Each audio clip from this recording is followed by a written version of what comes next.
All attendees are in listen-only mode.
All right, good morning, everyone. This is Mike Montefusco. I'm a meteorologist with the National Weather Service in Wakefield, Virginia. This is our latest Advanced SKYWARN presentation for the 2020 season.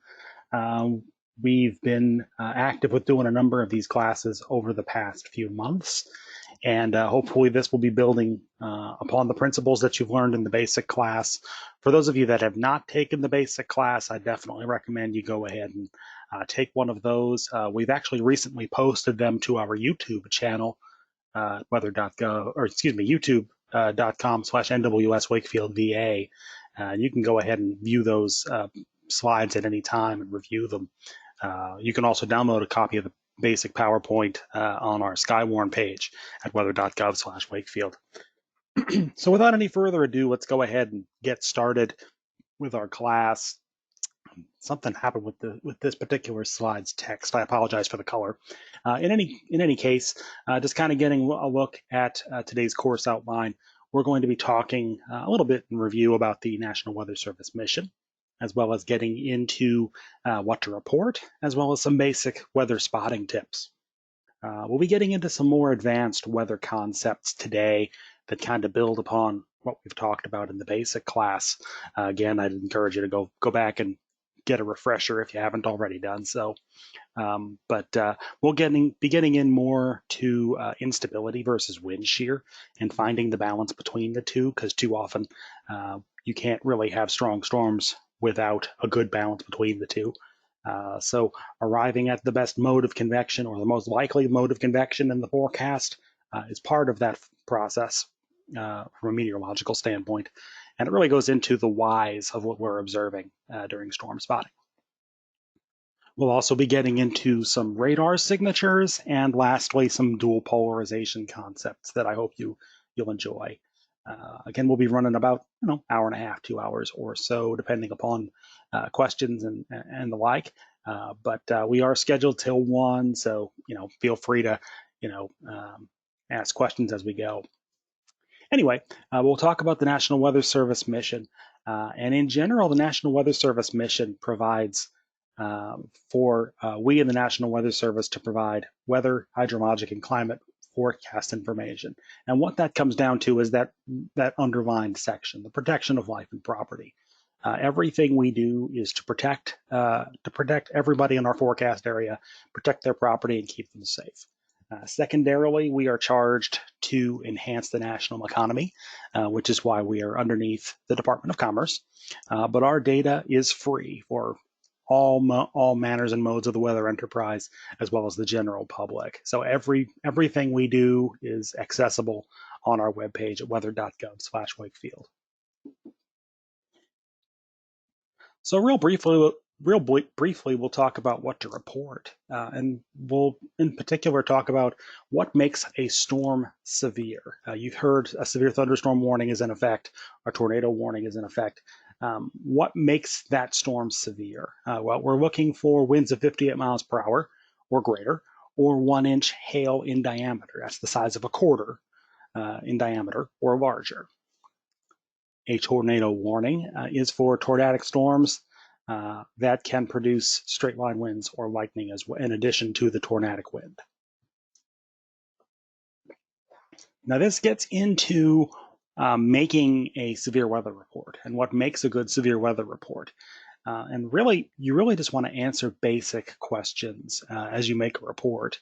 Number one, what happened? Try to describe the magnitude of the event and the type of the event as best you can.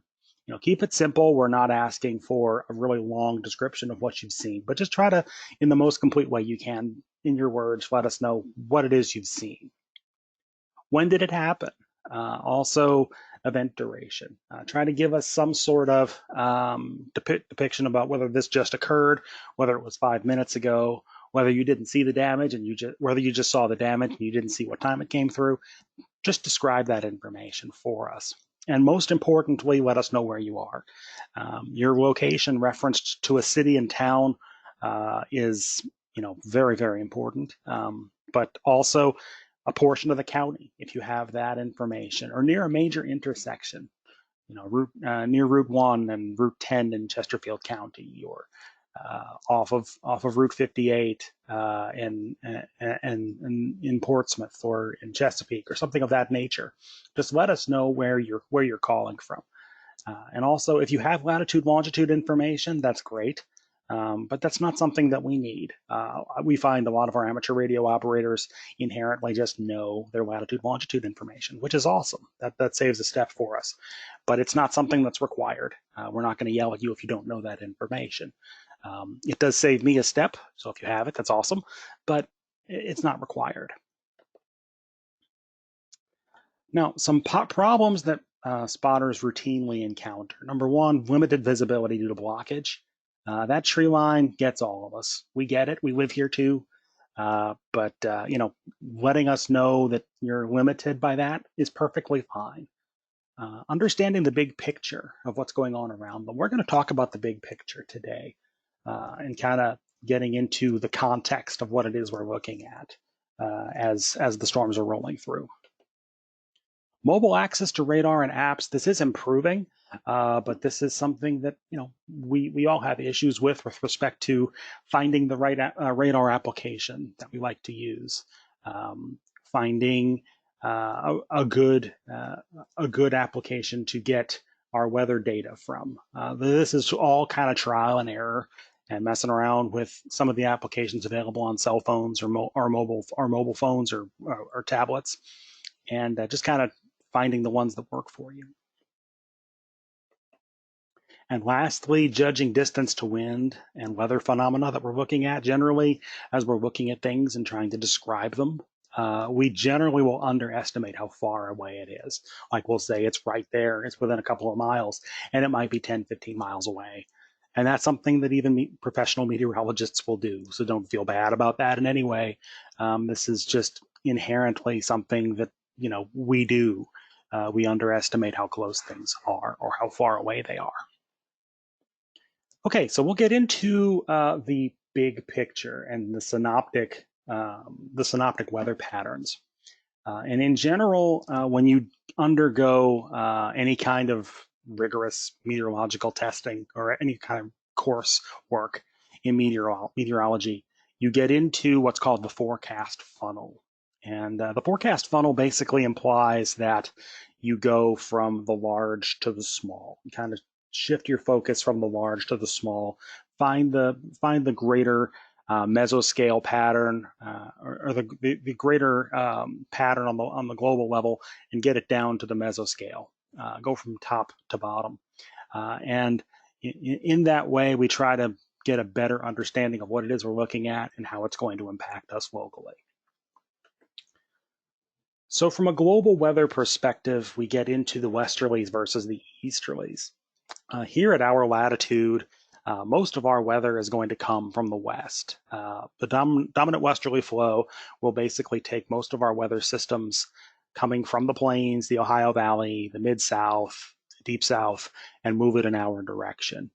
That's because of the upper level flow is generally west to east. Now in the lower latitudes, south of 30 degrees latitude, we have what are called the easterlies, the dominant easterlies, also known as the trade winds.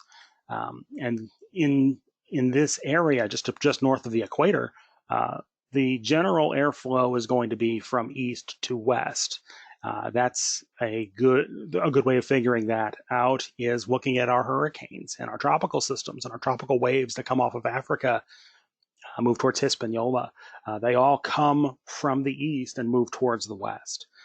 So as a result of that circulation, we'll have our tropical weather tend to come towards the Caribbean and Central America, and we will generally need favorable winds to move those storms in our direction. I just got a question. There aren't any dial-in numbers for this, unfortunately. I don't have a dial-in number. We were just doing over the computer webinar, unfortunately, with this particular course. I apologize. I'll reiterate that a little bit later on.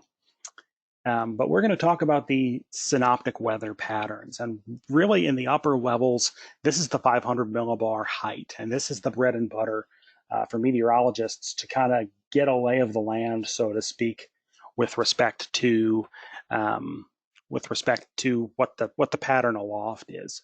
And meteorologists will tend to get into high pressure versus low pressure to kind of describe where the weather is going to be moving from.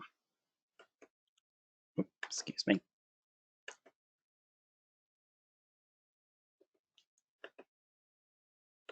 There we go. Oop.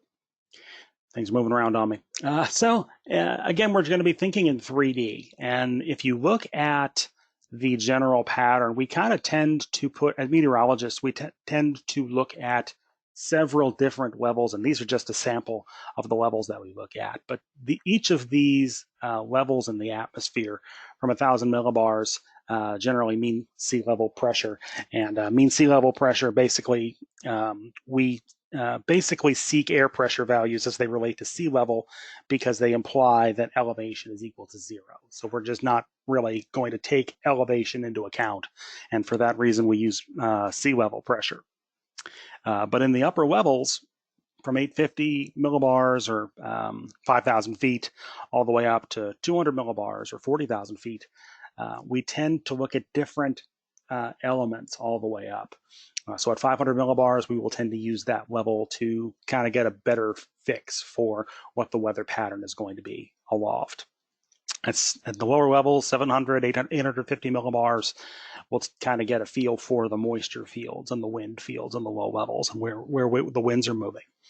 And upwards of 300 millibars, we'll try to get a better fix upon the jet stream patterns and the moisture that's available from it. So those all put together will help us put together a better forecast.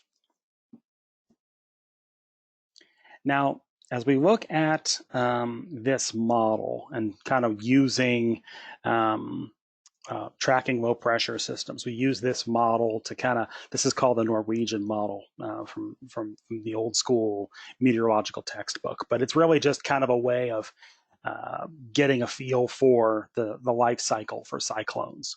And really in the first bullet there, number 1, our boundary between warm and cooler air comes together. So basically there'll be a boundary or a front of some kind separating warm air and cold air.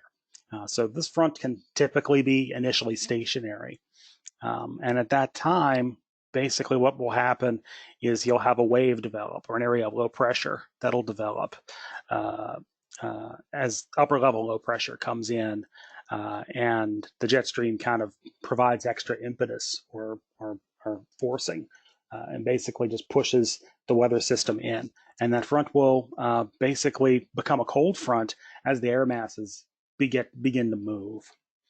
So as precipitation begins, we'll basically have moisture kind of pool along the boundaries as they develop.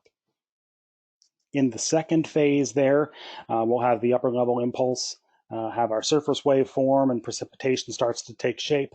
And then as low pressure intensifies and the fronts become better organized, our low pressure is going to mature and it's going to start to move. And as that happens, we're basically going to get our weather systems moving through and bringing weather across the area.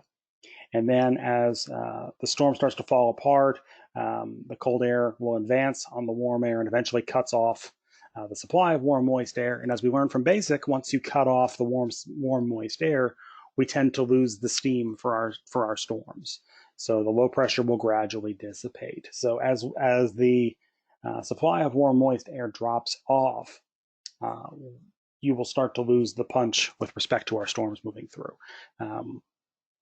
As you tend to have a more prolonged rainy period, like we've had locally over the past few days, you tend to need to have a prolonged feed of low-level moisture that's being forced up or pushed up along a boundary. And once that warm, moist air goes away, then the weather itself will start to break. So this is how we kind of think about things in 3D, which is basically taking the upper levels pattern and the low level pattern and putting it all together. As we get our upper trough moving in the top picture, we're going to have an area of convergence, which is basically all the upper level winds are converging into the base of the upper level trough. So as the moisture starts to get forced into that trough, we're going to basically start to have some net lift at the base of that upper trough, because we're basically forcing the air into the base of that trough. And in terms of not destroying energy, all of that air comes together and starts to push up. And that lift will in turn intensify our low level pressure, or our upper level trough.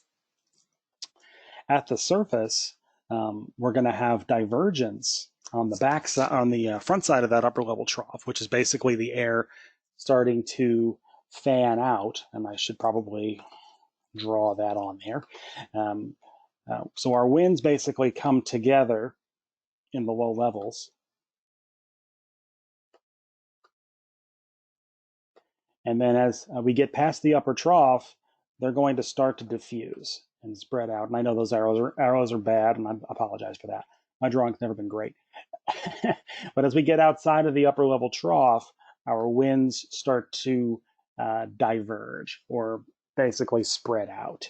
And as a result of that, you're going to basically develop an upper level low at the surface, at the base of that upper level trough, just ahead of it, where we have our warm, moist air out ahead and our front coming in from behind, the trailing cold front coming in behind.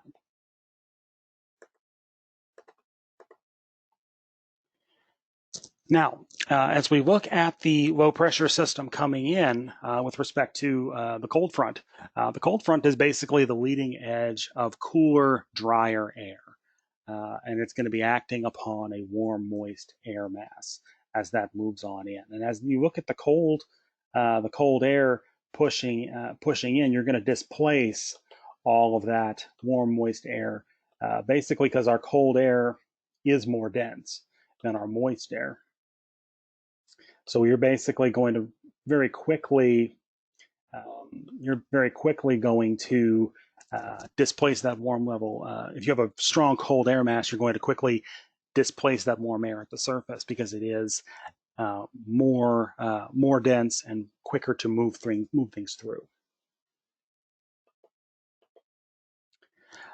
On the warm front side, we call this the warm sector. We're going to have our warm, moist air basically pushing ahead of our cold front. So the warm, moist air is basically getting siphoned up from the southwest in this idealized case. And we have our Atlantic moisture getting pushed up, our Gulf moisture getting pushed up ahead of our warm front. And that warm front's going to be the leading edge of our warm, moist air pushing through. And that's going to be, again, the area for our initial surge of warm, moist air coming out ahead of the front. Let's answer one question. Give me just a moment. Okay. All right. Thanks for everybody for sending those questions along as we go. I've just been kind of answering as we go. So if you have any questions, I will be happy to answer them as we go through, and we can discuss them if you have anything in particular to ask. But again, as we go through, we ask why some systems are stronger than others. And really it comes down to that upper level pattern again. And we'll kind of rely upon the 500 millibar map to kind of get a feel for the strength of our systems. And we'll talk about, in this case, a positively tilted trough. In this case, the upper level trough, this is at 500 millibars, but you can see this at different levels. But again, the bread and butter for meteorologists to ascertain the weather pattern is to kind of get into the 500 millibar map to get a feel for what the upper level pattern is.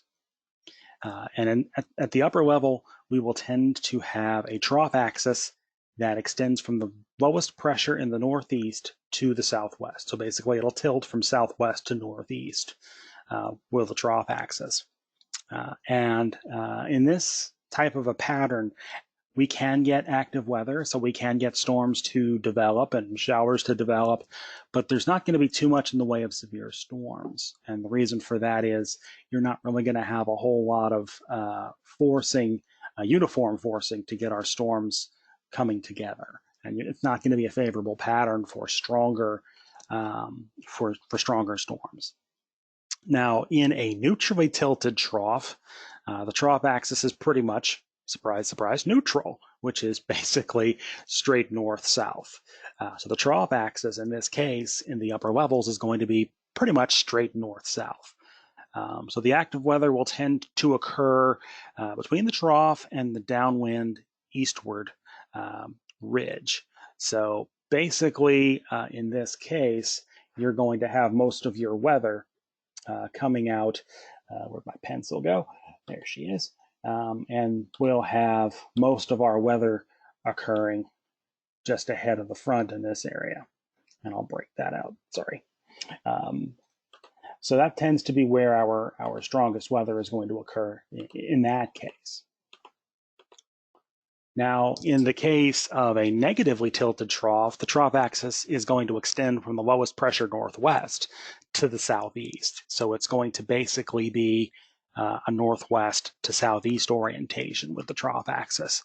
And this is going to be an active weather scenario because this will be a very favorable pattern for strong storms. And why is that? It's going to look something like this aloft. And what happens is it indicates a strong surface flow. So your low pressure is going to be, let me see if I have that. I don't, but your low pressure, let me get my pen because my pen is right there. So your low pressure will tend to be somewhere in here. And this will, and when we get into this negatively tilted trough axis pattern, you tend to get a very strong differential advection type setup, which basically means your cold air in the mid to upper levels, so basically above the surface, your mid to upper level cool air is going to be pushing in over warm air at the surface. So basically you're going to have cooler air aloft. So you're going to be more favorable to a strong temperature difference between what's going on upstairs in the 15 to 20 to 25,000 foot level and what's going on at the surface. And this in turn will increase our stability. And again, moisture, instability, and lift are our three ingredients. So in this type of setup, we're not going to have a problem with the instability factor. The instability is going to be a given in this case. And you're going to have strong vertical wind shear because of this trough axis. So that's going to also be able to lead to our storms being able to persist for quite a while, potentially. So the three main ingredients for thunderstorm development, again, moisture, instability, and lift. Moisture is pretty easy where we are. We've got the onshore, in the case of onshore flow, southeasterly flow in the low levels. We will have our moist flow off the Atlantic waters. We'll have, in the case of mid-level winds out of the southwest, we'll have Gulf moisture potentially coming on up from the Gulf Coast, and we'll be able to get moisture advection or moisture pushing into the area because of that. Now, what can provide a additional trigger to storms this time of year especially is what's called a Leeside Trough. And the Leeside Trough goes to providing that lift. And the Leeside Trough is a stretching of air as it descends on the lee side of elevated terrain, such as our Appalachian Mountains just to the west. The result is basically going to result in an increase in mid-level rotation or vorticity stretching, and that's going to result in upper level divergence. And when you have that upper level divergence, you're basically going to create, you can't have divergence in the low levels and the upper levels. If you have divergence aloft, you're going to have convergence in the low levels. Again, we can't destroy energy. So this will result in an area of low level, low pressure and lift, which can in turn enhance convection. So if you look at our Leeside Trough, it's basically going to be taking shape just to our west. This is typically where the Leeside Trough is going to set up, just downwind of the mountains, on the east side of the mountains, on the lee side of the mountains. And this will typically be, if you've ever seen our storms when we get into our nice warm sunny days, and doesn't that sound nice this right about now, as you think of our warm sunny days and you think about our storms starting to fire up, they tend to fire up just to the west, back into the Blue Ridge, from about Danville up towards Martinsburg up there, and up into the Western Maryland, and start to move in our direction. So from that area, from like Martinsville all the way down, we will tend to have those storms come together and move in our direction. And the reason for that is, again, that stretching of the low-level wind produces a little area of low pressure. And as a result of that, those storms will basically come together and push across our area, typically in the early evening, between 5 and 7 or 8 in the afternoon and evening. And again, that Leeside Trough is a frequent offender in the respect of providing some pretty good lift for us. Now, in terms of the three-dimensional picture to instability, again, instability is measured based upon how warm it is at the surface versus how cold it is aloft. So again, the basic factor is the atmosphere is going to get colder as you go up. That's the basic assumption. During the summer months, in late spring, summer, we will basically be typically warmer at the surface than we are aloft. But it's going to be relatively warm aloft at this time of year in most cases, unless you have an upper level low over you for a week, which we've had, but that's okay. As we get into a more summer-like pattern going forward, you're going to get more like the picture in the middle, which is hot at the surface, or very warm to hot at the surface, and warm aloft. In the winter months, you can be colder at the surface, but it's also going to be colder in the upper levels as well. So while you can get strong storms in the winter, most of our strong storms tend to come in the spring and summer months for that reason. So the way we measure our instability in the low levels, or in the atmospheric column in general, is what's called the skew-T. And the skew-T is how we evaluate the instability in the upper air picture all the way up in the vertical column. So this is going to be for a single spot. This is Wallops Island out on the eastern shore of Virginia. And this is going to be, again, this is part of our weather balloon launch. The folks out at the flight facility in Wallops do this balloon launch twice a day and more as needed. And we use this to evaluate our upper level wind cues and our upper level instability cues. And how this works is we can basically take the temperature at the low levels and the red. That red line is going to be your temperature. And if we lift an imaginary box of air, which we'll call a parcel from here on out, as we take that air parcel and lift it up, we can basically infer what's called CAPE. That CAPE, or convective available potential energy, goes into the amount of instability we have to play with respect to our low-level sounding. So as we look at that sounding, we can determine based upon that CAPE profile what kind of severe weather we are attuned to, if anything. A tall, fat CAPE type profile, like you see on the left there, is going to imply a pretty large CAPE value, greater than 1,000 joules per kilogram. And this is going to imply a pretty stout amount of instability that's available. So you're going to have basically a very intense amount of lift that's available if you get storms going. A tall, skinny CAPE, like you have on the right, is basically going to be more of a what we call a wind threat. We tend to have an inverted V type sounding where you basically have, I'll circle this.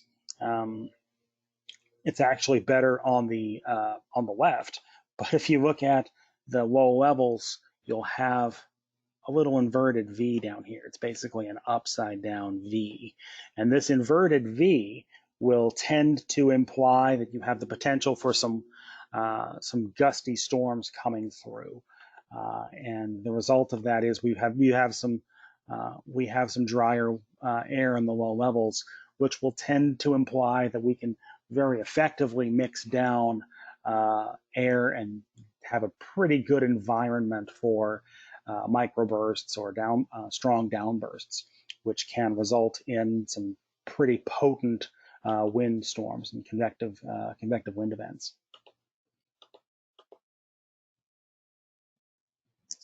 So from a spotting perspective, if you look at the storms as they develop and the differences between the stable or the skinny CAPE type setup and the big fat CAPE type setup, if you have that mothership type look to your storm, like you have on your left there, that's going to be a strong updraft, and we tend to have the stronger updrafts with our big CAPE numbers. So as our CAPE gets upwards of 1,500 to 2,000 and higher, that tends to indicate that we have the potential for some pretty potent updrafts, which in turn will create looks like that with our Anvil.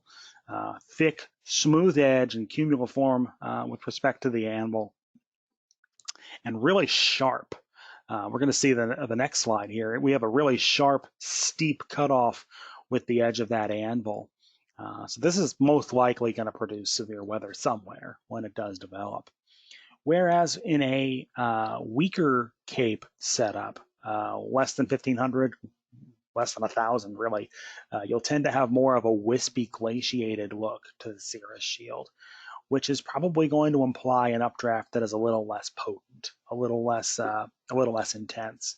While this doesn't close the door on severe weather entirely, the widespread nature of the severe is going to be a bit limited because of that.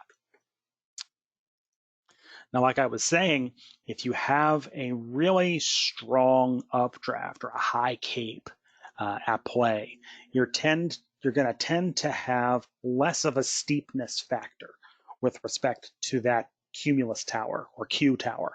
It's going to tend to be straight up because basically when you have that kind of a vertical velocity or basically wind pushing upwards, basically think about taking a hair dryer and pointing it straight up.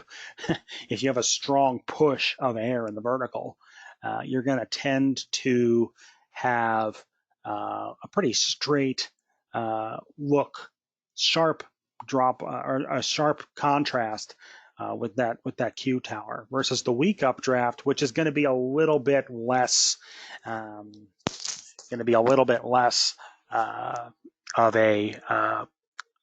of a contrast there.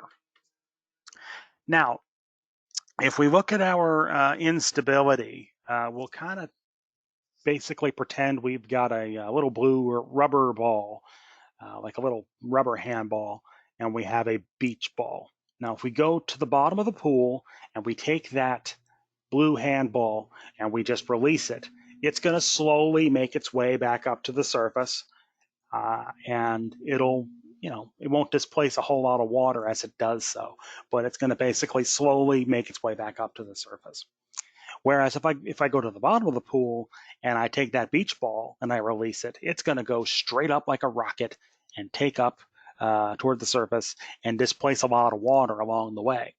If we've got a strong instability field, a favorable cape, where we've got some strong vertical velocities, it's going to be similar to that beach ball in the respect of that updraft, that lift is going to be very intense. And in turn, because we can't destroy energy, once again, as Newton tells us, we can't destroy energy. So as that energy goes up, we're going to have an equally strong downdraft coming back down on the other side, which will be potent in the respect of the potential for wind damage, potentially some tornadoes, but certainly wind and some hail as well, depending upon the exact setup. Now, I will share a bunch of all of the links that I've got in this presentation via email, just to thank you for dialing in this morning and taking part in the class. But the SPC page has a mesoanalysis, which if you don't utilize that, I would strongly recommend taking a look at it every now and then, especially as we get into active weather. This is going to be how you get a fix on your severe weather elements. And you can kind of play along with us, so to speak, in that you can look at the mesoanalysis as we're looking at it. I assure you, we look at the mesoanalysis on a pretty constant basis on the job and even off the job. So let's take a look at that sounding again that we were talking about, the wallop sounding, and we'll kind of look at a couple of things in real time here. Number one, the equilibrium level, and I talked about equilibrium level to some degree in basic.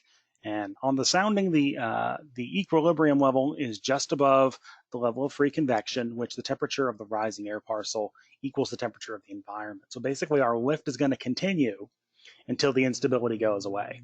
So the height of the equilibrium level is the level at which thunderstorm updrafts no longer accelerate upward. So that strong lift that we have is going to stop at a point. It's not going to go on for infinity. It's going to stop at a point. And at that equilibrium level, we're going to start to turn that updraft back towards the ground level. And the higher the equilibrium level is, the more likely you are to have some strong, potent thunderstorms to deal with. Now, that level of free convection is basically the level at which a parcel of saturated air becomes warmer than the air around it. So basically, this is going to be an unstable atmosphere.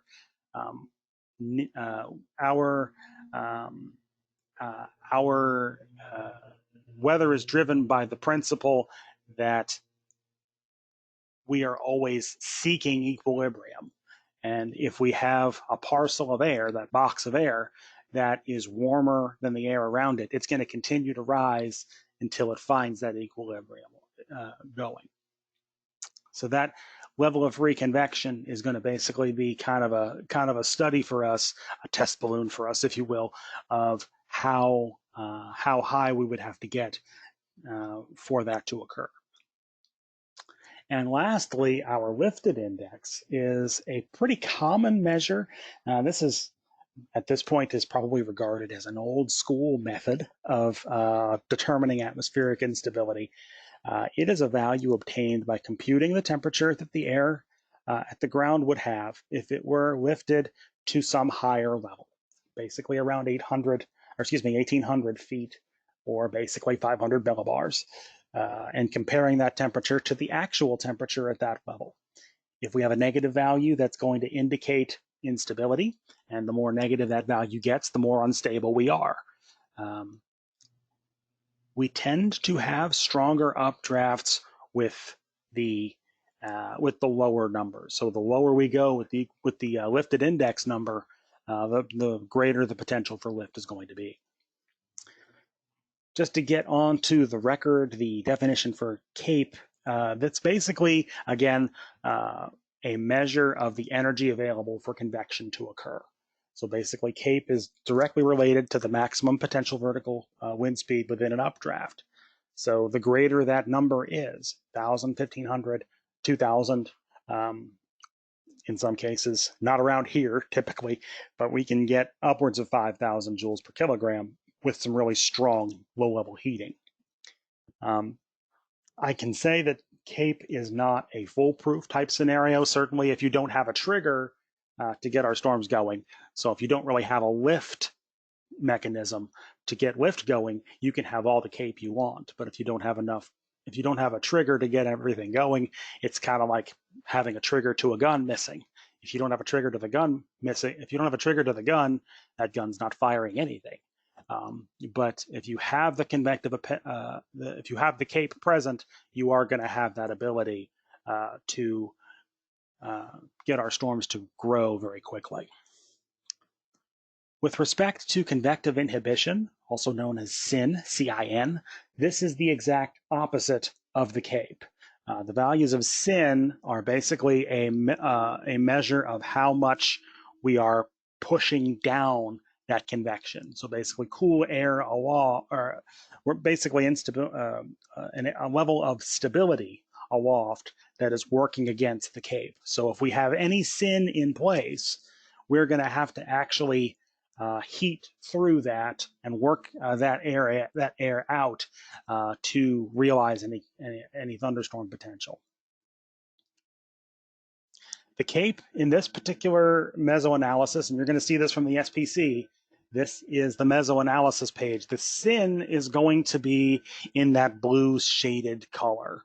So as you get into our area down towards the northern Outer Banks and towards Dare County, you have some pretty strong CAPE values in this case.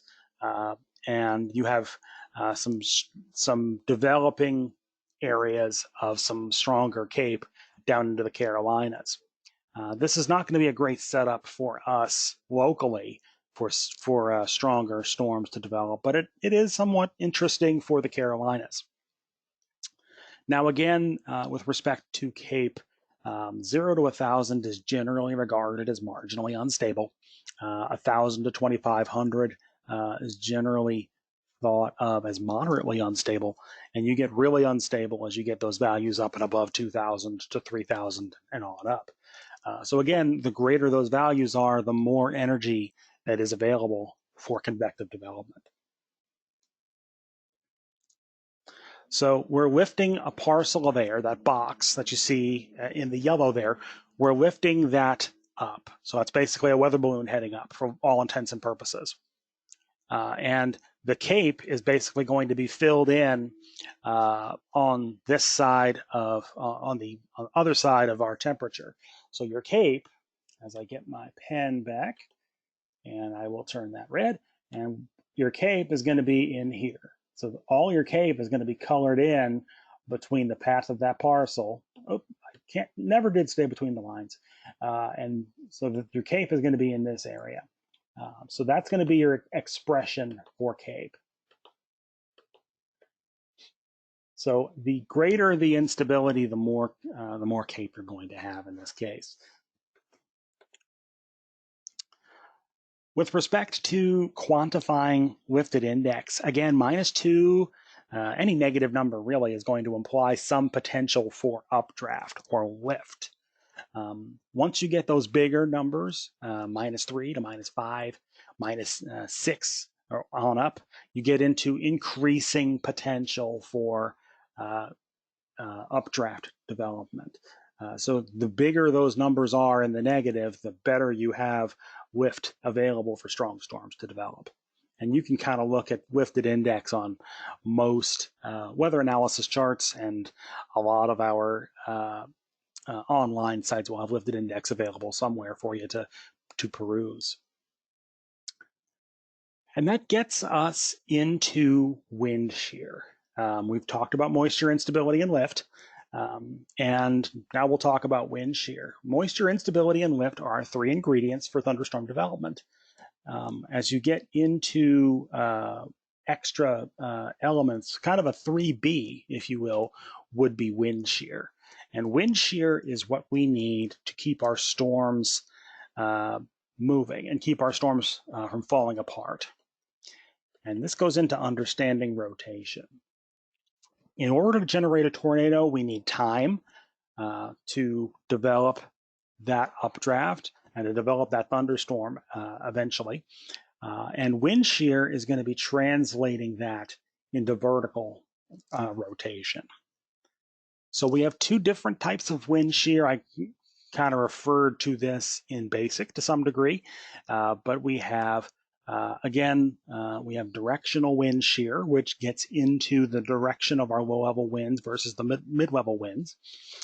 So at the surface, you might have a east-southeast wind, and then just a little bit off the surface, 1,000 feet up or so, let's say, you might have a south-southwesterly wind, and then 5,000 feet up might be a westerly wind, and then another 10,000 feet up, it might be a northwesterly wind. So we're basically turning the clock clockwise from 5 p.m. at the surface to about 10 p.m. in the upper levels. And that turning of wind with height, we call it veering, in the clockwise sense, is going to produce a strong directional wind shear. And that's going to allow our storms to have a cyclonic look, or basically rotate in a low pressure way before the storms become strong to severe. The other method is called speed shear, which is simply an increase of wind velocity with height. So basically, we're going to have our intensity of our wind increase as we go upwards. So, 5 to 10 knots in the low levels, upwards of 60 to 70 knots in the mid levels, and upwards of 100 knots or more way aloft. And the increase in wind shear going all the way through the vertical column is going to produce largely the same thing. And the result of that is going to be, again, that same cyclonic flow that's going to allow our storms to begin to organize and come together better. So we can have one or both to have our storms really develop and take shape. On the left, we have pure speed shear. In the center, we have pure directional shear. Our most optimized setup for strong storms is when we have both, which is on the right. That's change in wind speed and directional shear. So when we have both present, we really have an optimal profile for storms to become strong to severe. Now, with respect to our shear, if we have weak shear or low levels of shear, we tend to have a very limited separation between the updraft and the downdraft. And anytime you have the updraft and the downdraft interacting, you tend to have weaker storms because you get contamination of that updraft. And the updraft is going to basically be broken up a little bit by the mixing of the two. When you have strong shear present, the updraft and the downdraft are going to be separated. So when you have that strong updraft that's not contaminated by any degree of downdraft, they can coexist, and therefore the storm lives longer. So even as the storm weakens, the shear will be such that it will strengthen right back up, because the inflow of energy, so to speak, it has gas in the tank to basically refire our storms and get them strong to severe levels very, very quickly.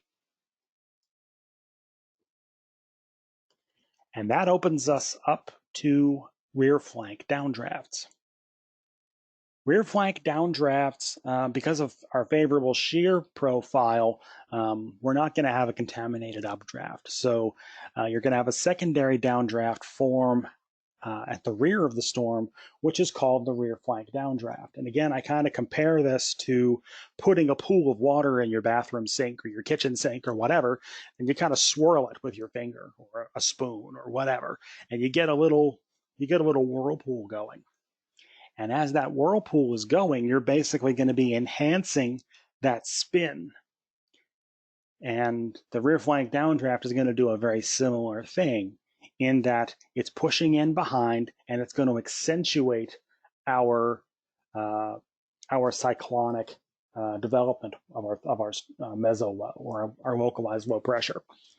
So the RFD is in that yellow color. It's going to come in from behind, and it's going to create additional lift, which is going to tighten our circulation. It serves to tighten our circulation.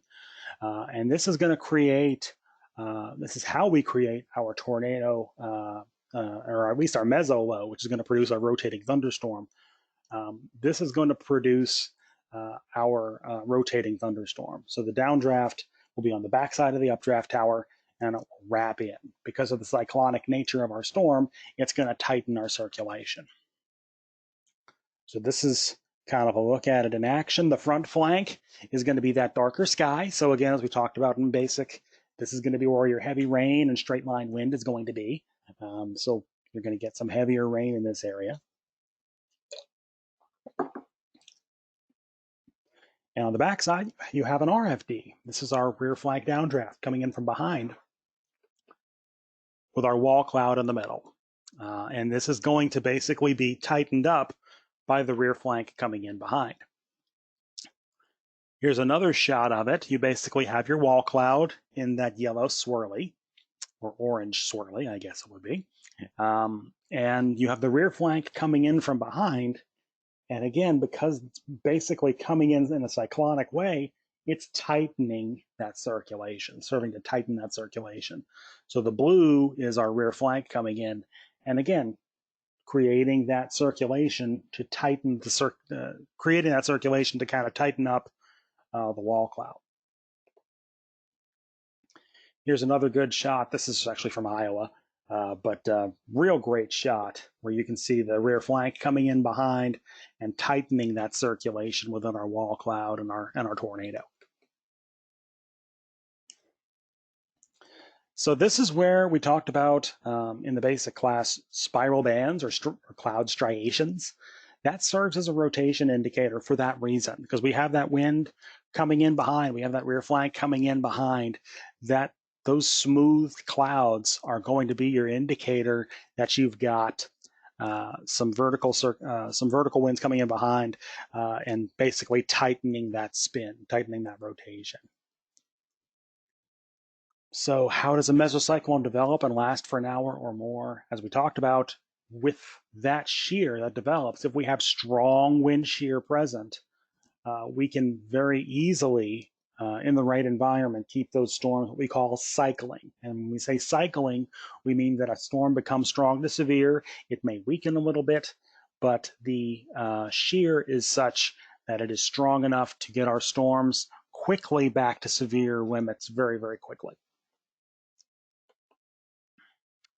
So that mesocyclone, that localized area of low pressure, which produces our tornado, it's going to get its energy from the vertical wind shear, which is concentrated in the very low levels, below 10,000 feet. And as a result, you're going to tend to get those mothership type looks of our supercells, which will be a result of that strong shear. So at its core, wind change direction and increase with altitude is from our winds, and this creates an invisible tube of air aloft. It's basically like a paper towel roll spinning in the lower atmosphere. So in the low levels just above us, that wind direction and that veering of wind, as we talked about, is going to increase that spin. It's going to basically accentuate that spin.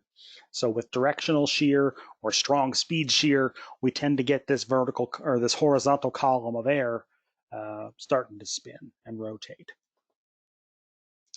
As we get our rising updraft with stronger lift, if we have that strong lift present, like we talked about, quantified by our lifted indices or any number of other indices, but basically a strong updraft of warm, moist air pushing up, it's basically going to push that rotating column of air upwards into the vertical. And as a result of that, we are going to get pretty good tilt to our storms as they develop. So when that mesocyclone takes shape, it's going to extend through much of our storm. If we do have tornadoes develop, it's going to be within this area, within this meso low.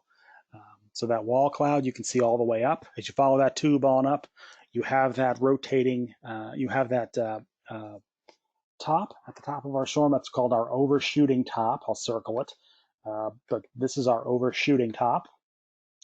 And this overshooting top, as you're watching it, is basically your heads up that, hey, we've got some pretty good lift in this storm, because basically that lift is getting to our equilibrium level, or the top of our storm, and it's basically busting through it. So basically through a breaking through the glass ceiling, or busting through with the Wonkavator, however you want to think about it, you basically have some intense lift that's getting to our equilibrium level and busting through it. And if you have that kind of lift present, that overshooting top is, basically your heads up. We've got a strong storm here. We've got some strong vertical velocities present that can present some problems with respect to thunderstorms. Oh, got to turn the pen off. Sorry about that. So how we quantify this is, and when I say this, I mean wind shear. How we quantify wind shear in a classical sense is with the hodograph. And we are going to be launching a Weather 101 in the very near future about how to quantify things with the hodograph. But I'll kind of give a crash course here because it is very important to read the hodograph and kind of get a feel for what it's saying. Wind speed is calculated in terms of speed and direction. So we will basically characterize this as what's called storm relative helicity. And we measure this at several different levels, basically from the surface on up.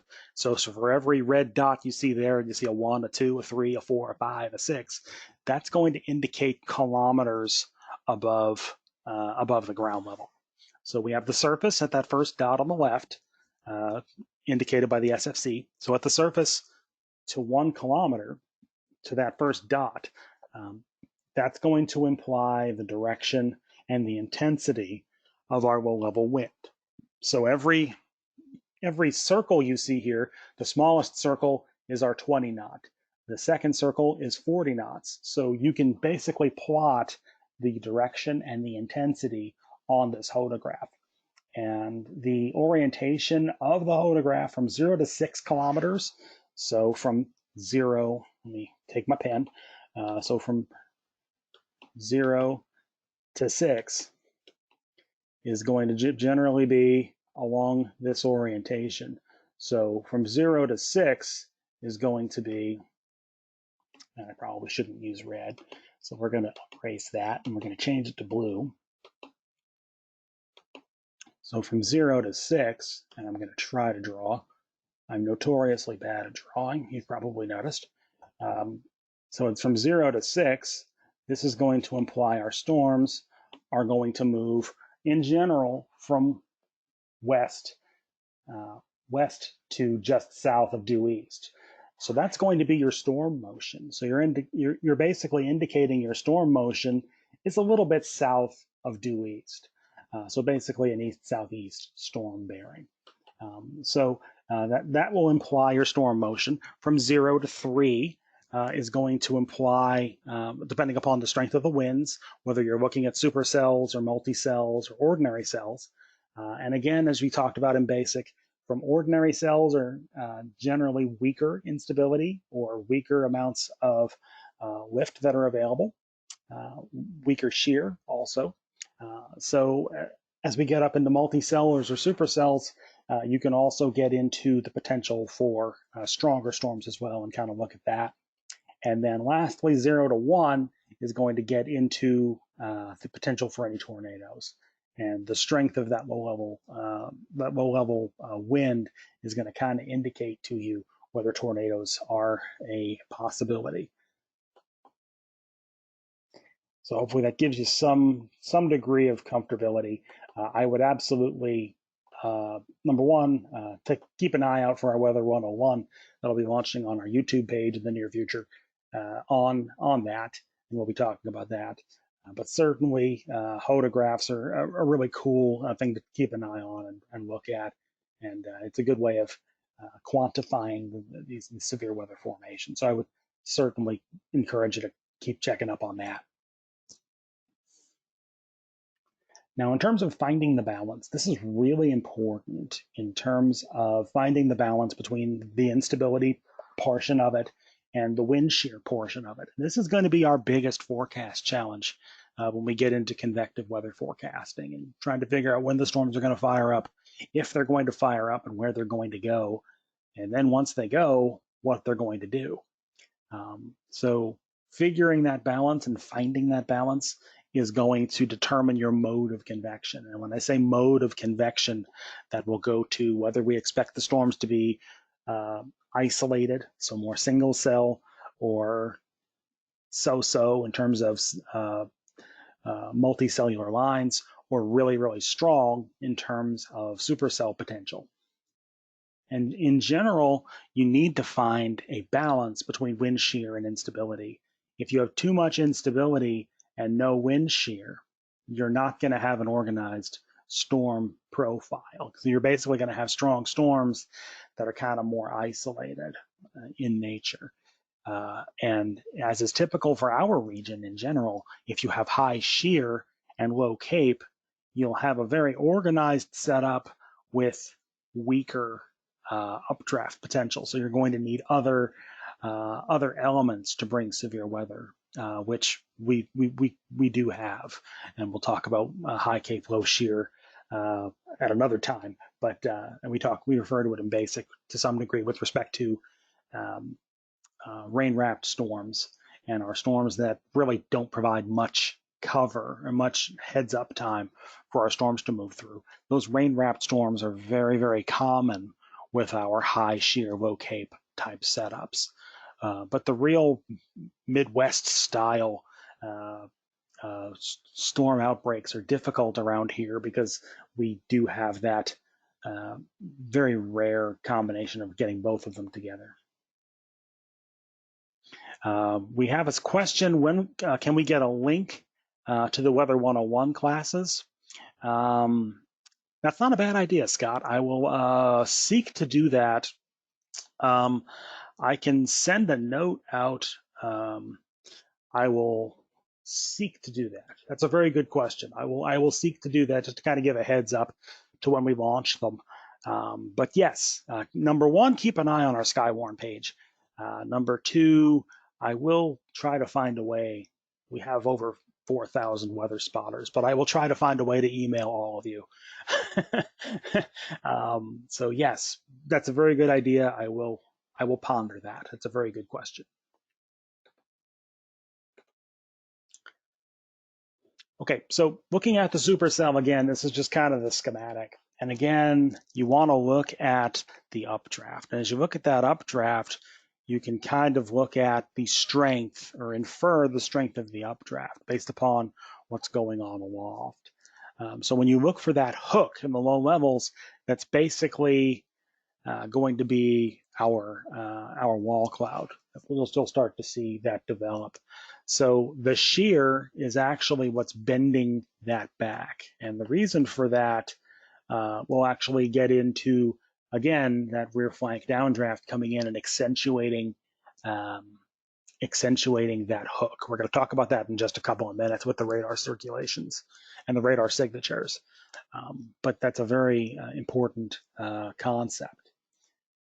Now, how to kind of, aside from the hodograph, how to kind of get a feel for the amount of shear that's present, to kind of get a handle upon the mode of convection to some degree. We look at what's called the EHI, or the Energy Helicity Index. And this is something that you'll hear the Storm Prediction Center key in on quite a bit. In our area forecast discussions, we talk about this quite a bit, and I would certainly encourage you to read those if you don't already. Our area forecast discussions get into some technical jargon, but it's really good to kind of get a feel for the mindset of the forecaster and where the forecast comes together. And the stronger this EHI is, the more potential you have for shear to play a factor within our storm. So the shear is going to be more of a factor in getting our storm strong to severe. So when it's less than 1, so 0.5 or less, that tends to be less of a factor with respect to our wind shear really playing a major role. versus when they get upwards of 1, you really start to enhance the supercell potential and the strong storm potential very, very quickly as that EHI number goes up. And this goes back to our severe weather outbreak almost 10 years ago now. And I use this only because we don't see high risk areas delineated in our region very often. And these outlooks, these convective outlooks, we're all accustomed to seeing them from the Storm Prediction Center out in Oklahoma. These are actually the chances for severe weather, not thunderstorms in general, but severe weather in particular. And we have a question, is the published EHI different than the convective outlook? And yes, it will be. Number one, every weather model does have an EHI breakout. And the models will all handle it to differing degrees depending upon the exact weather solution that they see coming. So all models kind of think of weather models as sports pundits or any other kind of pundit you can think of. They all kind of have a prediction for how the weather is going to play out, or how a weather scenario is going to play out. And they will all, in some cases, they'll all be singing the same song. In a lot of cases, they're all going to have little subtle degrees of differences. And our job is basically to determine why those differences exist and which scenario we feel is the correct one, based upon local experience, based upon our knowledge. We basically try to put the forecast together. And in terms of the Storm Prediction Center graphic that you see here, you can see that I have in red the jet will create strong deep layer shear profiles, which will be favorable severe storms and tornadoes this afternoon. And again, this goes into the potential for severe weather. And this is all stuff that you can see on our mesoanalysis, on the SPC mesoanalysis page in real time as we're watching it. And you can monitor the storms right along with us. If you look at our briefing page, so I think it's weather.gov/Wakefield/brief, BRIEF, and you can follow along with us. So this is the breakout that they've done recently within the past few years to add the enhanced and marginal groups. And you've heard this expressed as thunderstorm potential on a scale of 1 to 5, with 1 being least severe and 5 being most severe. This will really just go to aerial coverage of storms and how many of them we expect to have. So it's really not intended to be a, end-all, be-all type thing, but it is a handy reference to kind of keep in mind what's expected and the kind of scope of severe weather is expected. So this is something that the Storm Prediction Center uses as kind of their bread and butter vernacular to kind of talk about what they're expecting.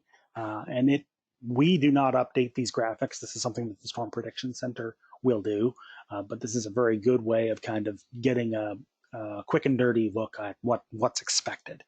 But to get the nitty-gritty details of what's expected, again, kind of takes to getting into the mesoanalysis and kind of digging into the details, which you can do on your side, but that's our job to do locally. And that's what we do on a daily basis, especially this time of year. So getting into, again, finding that balance.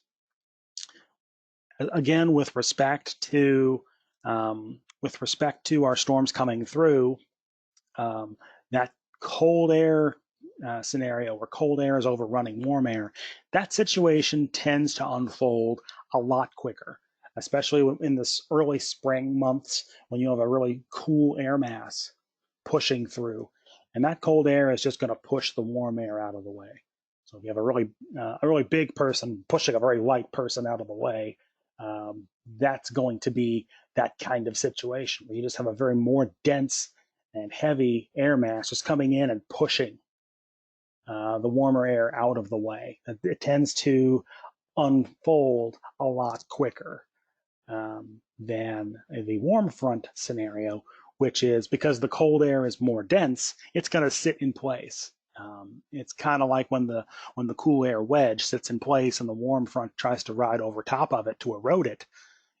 It has trouble doing so because the cold air is more dense, the cold air is stronger, and it kind of gets into the valleys and just digs its heels in, and you can't move it very easily. So you have to kind of erode it very slowly. So it tends to, the warm air overrunning scenario tends to unfold a lot slower.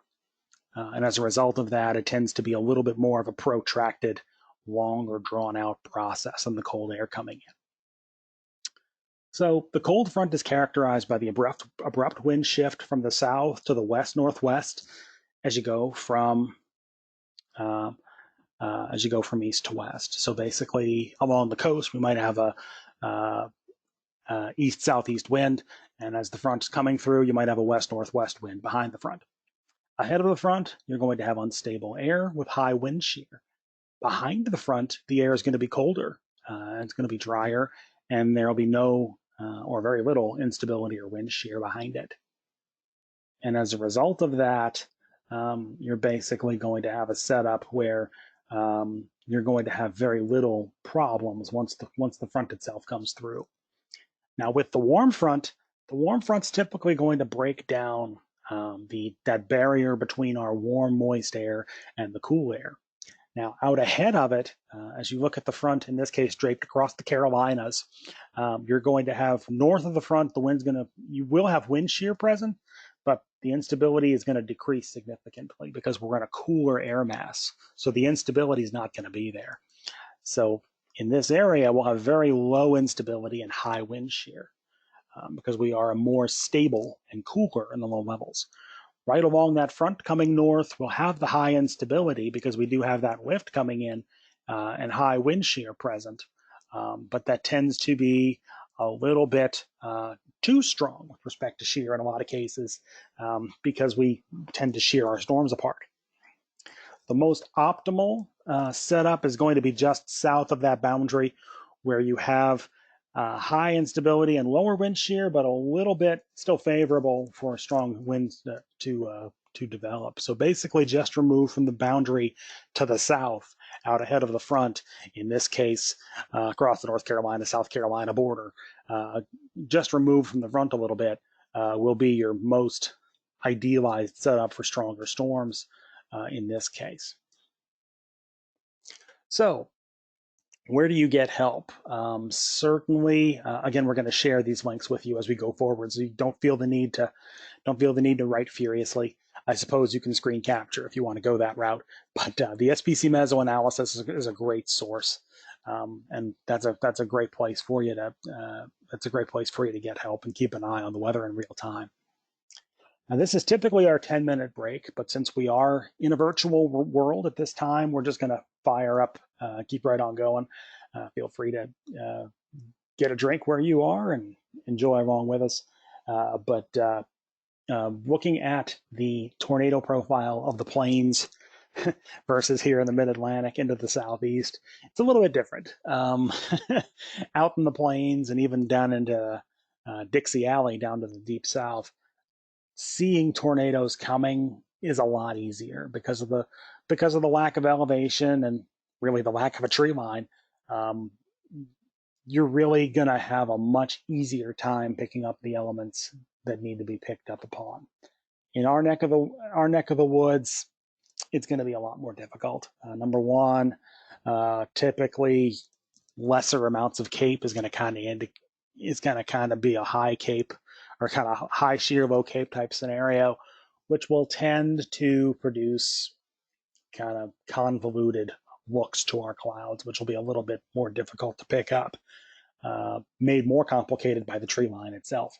So this is kind of our view. By the time we do have a good tornadic storm come through, or a strong tornadic storm come through, this is the Chesapeake tornado in 2008, by the way, taken by one of our employees. You're typically going to be, again, obscured by the low levels with respect to the tree line and other factors. As we go into the coastal plain and even a really underrated chasing area, which I find to be the northern neck, you can see these features a lot easier, but you tend, once again, to get into the more rain-wrapped storms, like the one on the upper right, where it's really obscured by the low level rainfall and the heavier showers.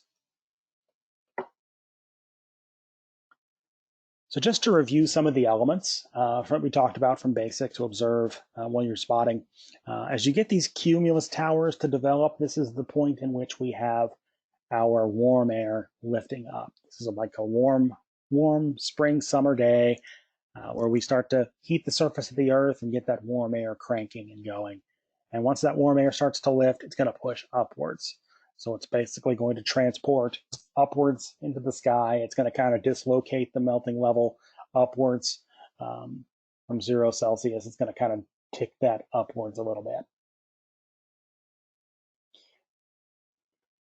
We'll get into the mature stage when we have that symbiotic relationship between the updraft and the downdraft.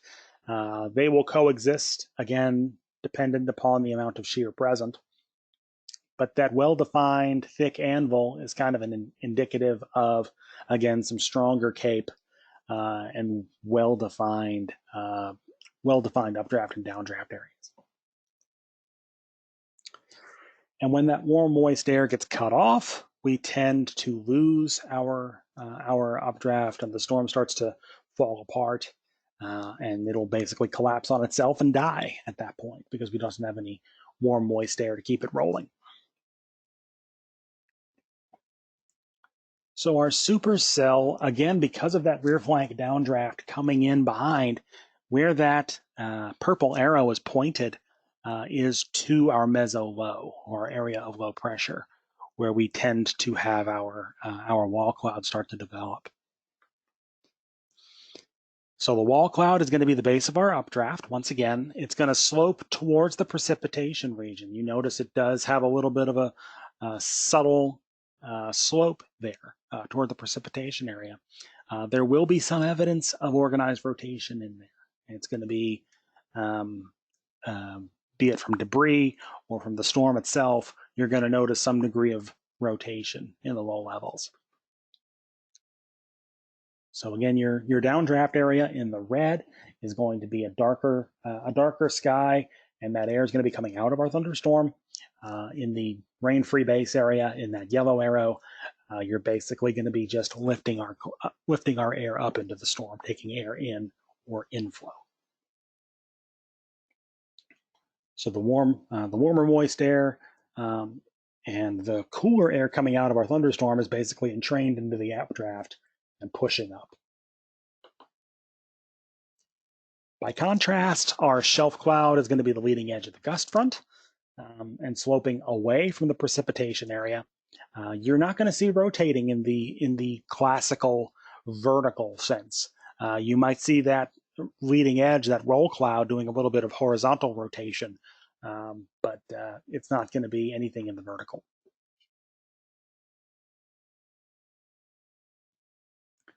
So when the cool air from the downdraft reaches the surface, again, the example from basic being pouring cold water on a table, it's going to create outflow. That water's not going to stay in place on the table. It's going to flow outward and diffuse outward. It's going to provide lift for our clouds to form, which is going to be along that black axis that you see there. So let's get into some common radar signatures, and this is courtesy of our colleagues down at the Birmingham Weather Service office with some of these great pictures. If you look at the three-body scatter spike, this is a radar artifact that's actually really cool to look at, that you can pick up on with any kind of commercial radar application. A lot of them provide upper level elevation scans that you can kind of look at to see some of these things, these features.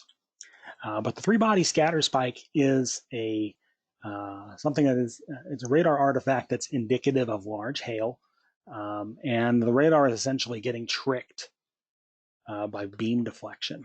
This is another example of a pretty good area of three-body scatter spike. And what's actually happening in this case is our radar is constantly transmitting energy. In the case of a thunderstorm, it's transmitting this energy towards the thunderstorm. It is hitting the hail core within our thunderstorm, and some of that energy gets reflected towards the ground. It's basically hitting the ice particles in the hail, and it's deflecting them groundward. That energy in turn bounces off the ground and returns back into the thunderstorm and gets deflected back towards the radar. In so doing, it's basically deflecting that energy down radial, so basically down the radar path. So let's take a slice or a cross section of this particular storm. And you have the radar is going to be in the far left. So it's going to be, let me take my pen. So your radar is going to be out here.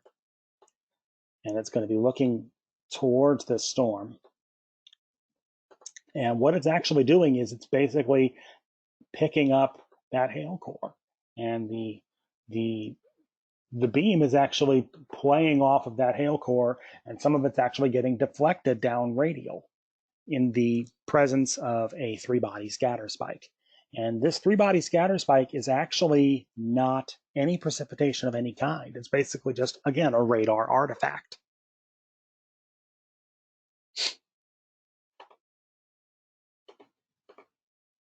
So here is your hail core, about 3,500 feet above the ground level. Radar's in the lower right in this case. The hail core about 7,000 feet. That three-body scatter spike is still there. And about 15,000 feet up, still there. And now almost 30,000 feet up, almost flight level, it is still there. So let me actually go back real quickly. You can see that hail core is actually suspended aloft. So it's basically the storm, our thunderstorm is basically, we have enough updraft present, which is the example I gave is the little lotto drawing bucket from the evening news, while the ping pong balls bouncing around in there. All those hail particles are literally bouncing around in our thunderstorm above the freezing level, accreting moisture. So when we start to lose that updraft, which is hoisting our stones into our thunderstorm, once that updraft drops and weakens, it's going to drop its load. It's going to basically just dump all of the hail that it has at that time, and that's when you get into hailstorms. So now we'll get into the bounded weak echo region. This is how you're going to determine the orientation and the location of a rotating thunderstorm or eventually a tornado. So this is a weak area of reflectivity surrounded by a stronger reflectivity area. That's going to indicate a very strong updraft, and your precipitation is basically being suspended in the air by that updraft once again. So here's your weak echo region about 800 feet up. So your warm, moist air is basically eating into that thunderstorm. You're basically going to have your low-level wind, and I probably should change the pen color at this time to something you can actually see. So your pen color is going to be pushing in this way. So you're basically out of the south-southeast in the low levels, you're basically pushing air in and kind of loading up the precipitation in this axis. So you're basically carving out a little axis within our thunderstorm. So here's our weak echo region, about 3,500 feet up. It gets a little more accentuated because we have our increasing winds in the low levels, and that weak echo region is getting a little bit more accentuated. And about 10,000 feet up, still there, still present. And then at 15,000 feet up, we start to see the top of our storm. So this is the top. This is the top of our storm at this point, and you're kind of seeing all of that moisture that's being held up above the surface. There it is at about 15,000 feet up and on up. So let's take a slice of this, And basically, when you take a slice of that area, you're basically seeing a strong updraft. Our vertical velocity, again, our lifted index is going to show you how strong that wind is in the upwards, in the vertical. But that vertical velocity is causing our precipitation to be held up, or basically held in place in the vertical. So that early stage evolution comes when we have our thunderstorm develop. We develop our hook as we get our influx of our low-level shear, which starts to eat away at our storm and kind of load the precipitation into the hook in the meso low. And we get a mature thunderstorm, mature tornadic thunderstorm when we get our what we call an inverted comma, or a little hook echo, which is going to look something like that. And that's going to be your telltale classic radar signature of a tornado in progress. And this is a supercell thunderstorm, likely doing some pretty good damage at this time. Now, with respect to squall lines, very, very similar process here at play with respect to what's called the weakness is coming in. It's basically an inflow notch. And these general weaknesses in the bow that you see there, that's actually wind coming in behind and starting to eat away at the reflectivity within our line. So when we talk about a bow echo and the apex of that bow being the strongest wind threat, that's why we say that, because our wind is going to be basically getting funneled into this area at the apex of the bow, and that's going to be your greatest threat area for strong storms.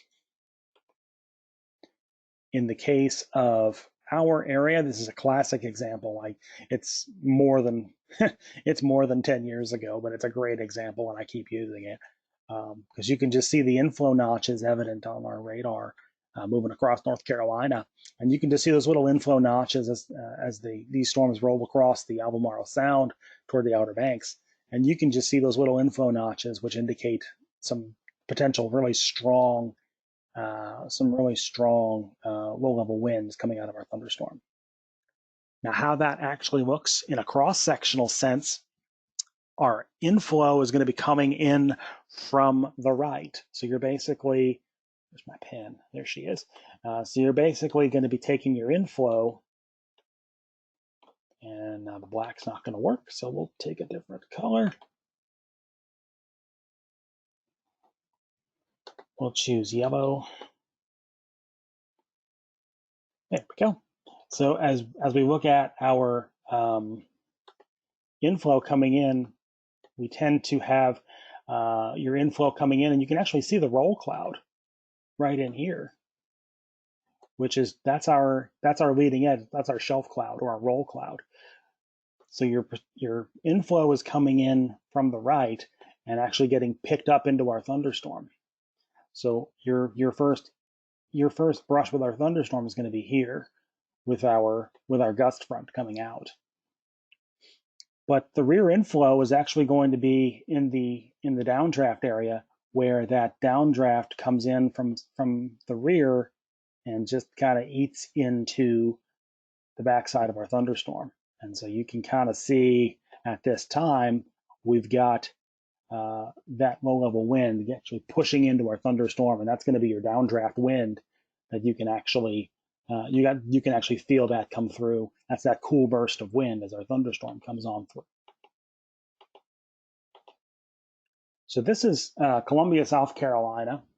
This is downloaded off of GR2 Analyst from the Columbia, South Carolina area, and you can just see those little inflow notches embedded upon that on that line. That actually did some pretty strong damage across that area. In our area, you can see that these are outflow boundaries, and you can see this little classic outflow boundary that goes across the peninsula towards Hampton Roads.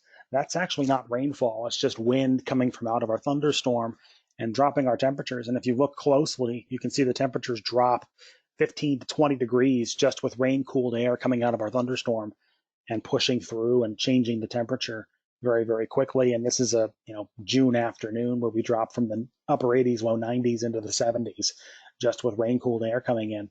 And also toward the end of the picture, you can see some thunderstorms develop along that outflow boundary, because that outflow boundary can serve as a secondary cold front as well. And you can have additional thunderstorm development along that outflow, because again, it serves as another element of lift, another source of lift.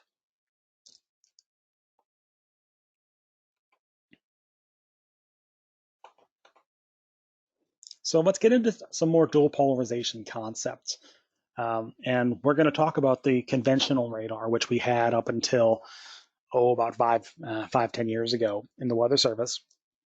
You just have a horizontal surveillance of our radar. And what it's doing is it's surveying in real time. And like most radars you see, like namely at the airport or any other radar that you've seen, it's just in constant surveillance mode. It's rotating around and around, putting surveillance out. What the dual polarization radar does, what we call dual pol, what the dual pol will do is it's going to sample in the vertical and in the horizontal. And in this way, we're going to get a 3D depiction of our thunderstorm, which is very, very important from our purposes, obviously. So we'll take that same parcel of air that we talked about earlier, and we'll load up some precipitation into it. So we're going to load up our targets that are measured in a box. So we're going to say we have some raindrops and we have some hail particles. So the hail is going to be a 3 by 3 inches by 3 inches hailstone. So that ratio is going to be 3 to 3 or 1 to 1. So the target has the same height and width. It's fairly uniform. It's round like a baseball or round like a golf ball. So it's 3 inches, 3 inches around, 3 inches tall. Raindrops are not going to behave that way. As a raindrop falls, especially a large raindrop falls, it tends to flatten, becomes like an oblate spheroid. And as that happens, it might have a width of 3 inches, but the height's going to be 1 or less than that. And it's because, again, as that falls, it's going to encounter drag. So as a classical raindrop falls, it's not going to be like that cartoon raindrop that you see there. It's going to actually undergo some changes and it flattens out. So our big raindrop is going to be on the far right. Our hailstone is going to be in the center. And our small water droplet, or like a little drizzle droplet, is going to be on the far left. And we'll take a horizontal profile of it of say 30 decibels for the rain droplet, 60 dBz or decibels for the hailstone, and 60 for the large raindrop. And the decibels is really just a expression of how much of that radar beam gets reflected back to the radar. The lower the resolution, the lower the reflection, the lower the rainfall you're going to see. So you might see green, like a greenish type color on the radar with the smaller raindrop versus darker green or yellow or red with the larger raindrop. So in the vertical scan, we're going to get a very similar look to the raindrops because it's going to be 30 dBz, and by 30 dBz for the small droplet. So it's 30 by 30. Here's the horizontal, here's the vertical. So it's going to be pretty uniform because it's a small drop and it's not going to change much as it falls. The raindrop, the large raindrop, is going to be 30 dBz because it is falling and it's flattening. It's undergoing changes.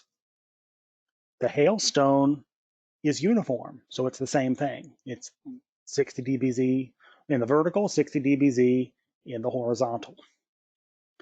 Now, what our radar can do is it's going to take those two calculations simultaneously, and it's going to make that determination instantaneously based upon what it's doing while it's scanning. So with our small drop, you can have a 30 dBz by 30 dBz. The difference is 0. The hail, also 0, 60 minus 60. The large drop is going to be 60 dBz horizontally, but 30 dBz in the vertical. So your differential reflectivity is 30 dBz, and we'll talk about why that's important. With respect to our reflectivity, we can look at our three-body scatter spike again, and where that three-body scatter spike is, I've circled in the white, and you can see in the differential reflectivity that the differential reflectivity values are near 0. So the radar is thinking, hey, this is just large raindrops. Whereas we as human beings can say there's likely hail in there. So we can take that differential reflectivity and realize that the radar is being tricked. And we can take that differential reflectivity and say, as that differential reflectivity goes to 0, we can infer large hail with those stronger reflectivities. So as that differential reflectivity goes to 0, in these stronger reflectivity areas, we can say, hey, there's some hailstones in there. So next, we'll take that same parcel of air, and we'll put some different things in it. The radar is able to determine what we call the classification of our hydrometeors. It can figure out whether it's rain or hail or non-hydrometeors, such as wood, insulation, leaves, twigs, paper, etc. Things that are not rainfall or precipitation. So the radar can distinguish between everything that's in a given parcel and calculate the ratio from all those targets. So when you have different kinds of targets in a bin and their ratios are not correlated, the correlation coefficient of that bin is going to be lower. And that comes into play when we get into tornadoes in this case. So again, we get back into the rotating thunderstorm that we were talking about with the meso low developing and our bounded weak echo region. And in that circle, we can kind of see the shape of the stuff in the air in the lower left, how heavy the rainfall is in the upper right, and there's a little reflectivity maxima right in there. So as we go over to the strength and the direction of the wind, we can see that there's a very strong difference between the hot colors and the reds, which is moving away from the radar, and the blues, which are moving towards the radar. And when they're right gate to gate like that, that tends to indicate a circulation that's going on right there. And we have a question right there. So the radar image showing density of precipitation or size of the droplets, or both? And Scott, the answer is both. It's actually going to go into the density of the precipitation is going to go to the level of the reflectivity. If the reflectivity is going to be really high, it's basically showing you that there is a high concentration of precipitation or ice or whatever it is it's picking up. This inherently, as you get into those higher reflectivity values, you're going to tend to have larger droplets. So it's going to be both in that way. Very good question. And lastly, is the bottom left. The bottom right is the stuff in the air weather related. And if you go back to that circle, you're going to see that we have a very, very low correlation coefficient. So that circle of higher reflectivity actually have a very low correlation coefficient. So this is what we call a tornado debris signature, or TDS, also known as a radar confirmed tornado.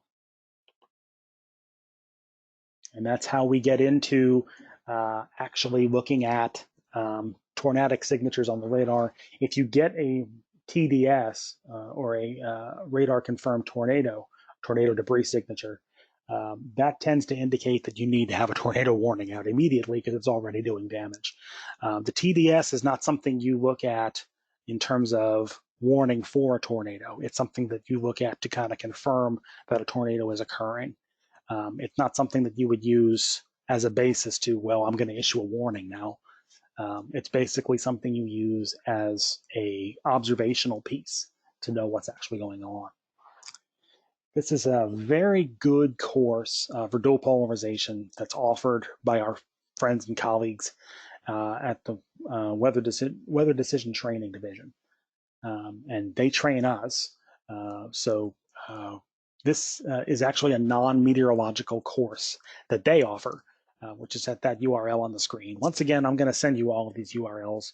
So if you want to take a screen capture, go right ahead. But I am going to send all of these along to you. And if you're watching after the fact, by all means, just drop me a line, and we can get you these links as well. But these online modules are going to be provided by WDTD, excuse me, not WDTV, WDTD now. So these online modules are there for every product. And there is a technical course available. If you want to take the operational meteorologist course that we take, it is there. It is a lot more technical, I will warn you, but it is out there. And they do have the non-technical courses out there for media and non-meteorologists alike. We have a question. If I use Cave or AWIPS 2, is that link where I can get more information on interpreting radar images? Yeah, Scott, if you do have a home version of the Cave, you will be able to look at all of these products. GR2 Analyst will have all of these products to a lesser degree. Radar Scope will have all of these products. With respect to the radar products, the correlation coefficient, differential reflectivity, and so on. There are many others, but we only got into those two today. But there are a lot of different courses that are out there. But the radar course that the WDTD offers will have courses on all of that, and you can look at the actual data itself within Cave in real time. So again, looking at these links again, and we're just kind of rounding up the course at this time. But these are the links that I would definitely want you to have, and these will be sent to you. I kind of included the Wyoming one because they really have a good sounding page that I kind of like. You can find soundings pretty much everywhere, but I will include that so you can look at that in real time. And looking at the hodograph in real time is actually a really cool and educational way to get a good look at the atmosphere and study the atmosphere. So I would definitely recommend you look at the training course from WDTD. Always keep an eye on our SKYWARN page for the latest and greatest from us. I will work on getting you guys a heads up for when I post Weather 101. I'm working with a couple of different folks in the office and out in Nashville to get those on the line for you. Mesoanalysis is always a great tool. If you want an explanation for the severe parameters, again, AKQ/severe parameters, and our briefing page, AKQ/brief, will provide you the latest and greatest weather information at a moment's look, wherever you want to take a look at it. So that is generally our course for the advanced. Again, AKQ-report at NOAA.gov. Send us an email at any time if you need to get a hold of us. I will open the lines for questions in just a second, and you can feel free to fire away your questions at that time. But weather.gov/Wakefield. Please follow us on social media if you haven't already done so. And 757-899-2415 to get a hold of us. Thank you very much for attending this afternoon. We really appreciate you sharing and being part of our audience today. And if there's anything we can do in the future to be of service, please do let us know. So I'm going to open up the lines for questions at this time.